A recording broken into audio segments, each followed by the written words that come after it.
सूरत शहर पुलिस द्वारा चोरी और लूट जैसे अपराधों में बरामद माल को असली मालिकों को लौटाने के लिए आज अमरोली में 13 तुझको अर्पण कार्यक्रम आयोजित किया गया। कार्यक्रम में एडिशनल पुलिस कमिश्नर रा के एन दामोर और डीसीपी जोन 5 रणवीर सिंह झाला विशेष रूप से मौजूद रहे। जोन 5 के अंतर्गत आने वाले विभिन्न पुलिस थानों द्वारा घरफोड़ और चोरी जैसे अपराधों में जब्त किए गए 1.14 करोड़ रुपए के सामान को आज उसके असली मालिकों को वापस किया गया। वापस किए गए माल में सोने और आभूषण, नगद राशि, मोबाइल फोन और करीब 18 चार पहिया वाहन शामिल थे।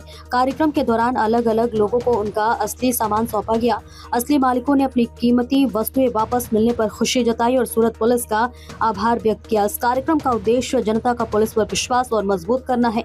हमारी कोशिश है कि जो भी माल बरामद होता है उसे जल्द से जल्द और पारदर्शिता के साथ असली मालिक को लौटाया जाए। सूरत पुलिस का 13 तुझको अर्पण कार्यक्रम न केवल अपराध नियंत्रण का प्रतीक है, बल्कि जनता और पुलिस के बीच भरोसे का पुल भी बन रहा है।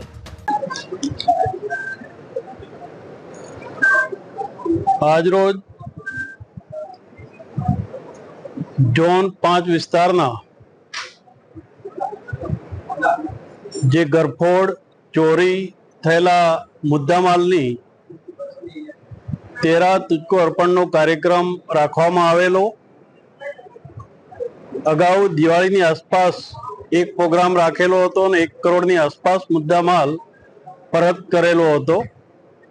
આજે લગભગ 1 કરોડ 14,32,000ની આસપાસનો મુદ્દામાલ પરત કર્યો છે। એમાં ખાસ કરીને 18 4 વ્હીલર વાહનો છે, એમાં એક ઓડી કાર છે, બાકી બીજા 4 વ્હીલર છે અને 306 મોબાઈલ છે।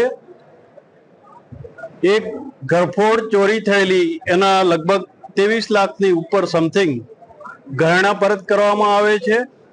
ટોટલ આજરોજ 1 કરોડ 14,35,000ની આસપાસનો મુદ્દામાલ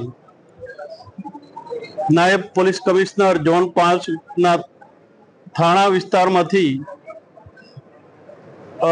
પરત કરવામાં આવેલો છે। અને આ જે કાર્યક્રમ યોજવામાં આવ્યો એમાં અમારા ઝોન 5ના તમામ થાણા ઇન્ચાર્જો, મદદનીશ પોલીસ કમિશનર અને અમારા સુરત શહેરના પોલીસ કમિશનર માન્ય શ્રી અનુપમસિંહ ગેહલોત સાહેબના માર્ગદર્શન હેઠળ આ કાર્યક્રમ યોજવામાં આવ્યો છે। ને સમયસર જે લોકોના ચોરી કે ગરફોડ થયેલી એ મુદ્દામાલ આજરોજ પરત કરવામાં આવેલો છે। એમાં સતત અમારા પોલીસ કમિશનર અનુપમ ગેહલોત સાહેબનું માર્ગદર્શન પૂરું પાડેલું છે।